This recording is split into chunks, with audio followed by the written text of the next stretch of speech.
এই যে গরুর মাংস আর পাশের চুলায় চিকেন ভাজি সাথে আর আলু ভর্তা।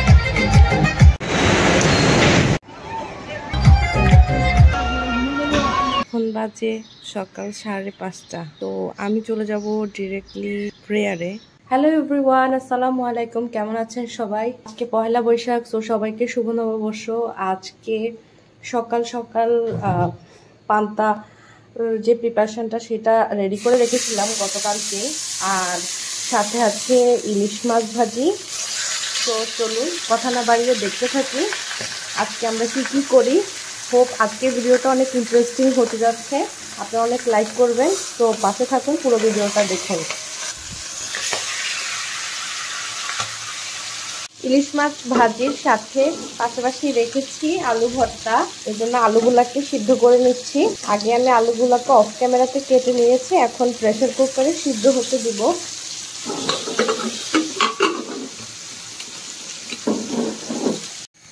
অলমোস্ট আমাদের ইলিশ মাছ ভাজি শেষ হয়ে গেছে। এটা ছিল লাস্টটা, এটাও হয়ে গেছে ভাজা।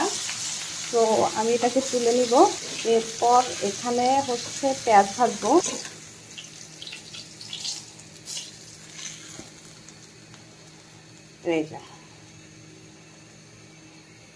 এরপর আমি এখানে কেটে রাখা পেঁয়াজগুলোকে ভাজি করতে দিয়ে দেবো। তো এগুলা আলু ভর্তাতেও যাবে, প্লাস ইলিশ মাছের মধ্যেও যাবে। তো অলরেডি চুলার আগুন অনেক বেশি, তো একটু বন্ধ করে দিয়েছি।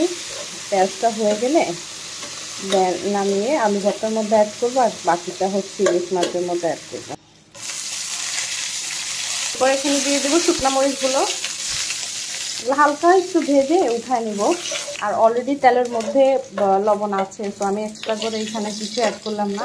যে ভাজা তেল আছে ওইটাতেই মশলার কাজ হয়ে যাবে। রেডি হয়ে গেছে ইলিশ মাছ ভাজি সাথে পান্তা আর আলু ভর্তা। তো আমরা যাচ্ছি ম্যাজিক প্যারাডাইস পার্কে। যাওয়ার পথেই একটা ট্রেন যাচ্ছিল, সো কিছুক্ষণ সেখানে দাঁড়িয়েছি। আর যাওয়ার পথটা ছিল ময়নামতি পাহাড়ের কোল ঘেঁষে, সো কিছুটা রাস্তা উঁচা ছিল, নিচা ছিল, সো দেখতে অনেক ভাল লাগছিল। আমার অনেক ইচ্ছা করছিল যে নেমে একটা দুটা ছবি তোলার, বাট আমাদের হাতে খুব একটা সময় ছিল না, কারণ আমাদের নোয়াখালী থেকে কুমিল্লা গিয়ে দিনে দিনে আবার আমাদেরকে নোয়াখালী ব্যাক করতে হতো। সো এত টাইম ছিল না দেখেই আমরা আর ওই গাড়ি থামাই ছবি টবি তুলতে পারি নাই। মোটামুটিভাবে প্রায় 2 ঘন্টার মতো সময় লেগেছে আমাদের ওখানে যেতে, আর ঢুকতে আমাদেরকে টিকিট কাটতে হয়েছে।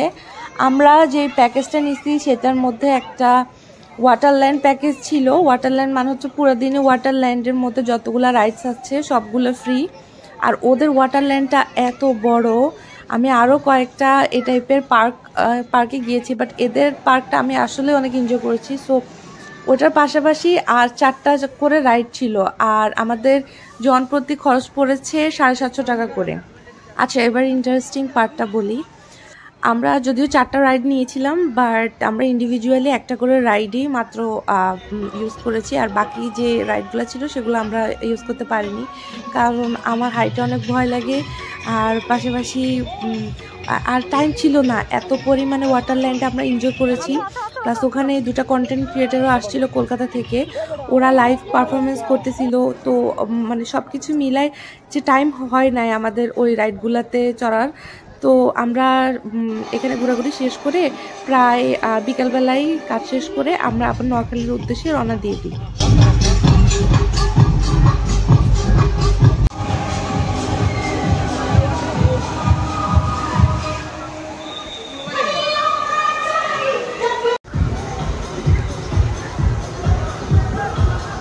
আচ্ছা, তোমরা এখন যে রাইডটা দেখতেছো এই রাইডটার নামটা আমি আসলে ভুলে গিয়েছি, বাট এটা এত ভয়ঙ্কর ছিল। কিছুক্ষণ পর পর ভিতর থেকে যে হাইড্রোলিকের সাউন্ডটা হচ্ছিল, মানে যে হাইড্রোলিকের সাউন্ডটা দিয়ে মানে সিটগুলোকে অনেক দূরে থ্রো করতেছে, ওইটা এত ভয়ঙ্কর ছিল। ভিডিওতে হয়তো বা ওইভাবে আমি তুলে ধরতে পারি নাই, বাট এই একটা রাইডে ওঠার জন্য আমি প্রায় 45 মিনিটের মতো ওয়েট করেছি। অ্যান্ড এর মধ্যে আমার এত ভয় লেগেছে অ্যান্ড আমি ফাইনালি ডিসিশন নিই যে না, এই রাইডটা আমার জন্য না।